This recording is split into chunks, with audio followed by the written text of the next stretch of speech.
Want to know how to generate random RGB colors in Java? Well, no worries. In this video, I'm going to show you an easy step-by-step guide on how you can do it. It's super simple and under a minute, so let's get straight to it. Now, generating random RGB colors in Java is super simple. So just simply import java.random since you want random stuff, and then we create a random object and call next int with a parenthesis of 256, which we do it 3 times on line 6, 7, and 8, as you can see right here.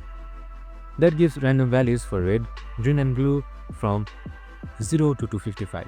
We print them as a triplet like R, G, B, so viewers can see the numeric color and then format a hex string with string.format or system.out.printf on the 10th line right here.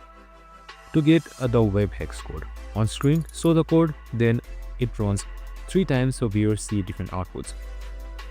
The good tip is to use %02x to pad hex values with the zeros. That's it, super useful for generating random themes, text data or dynamic UI colors, and copy paste, run. Super simple and easy. I hope this video helped.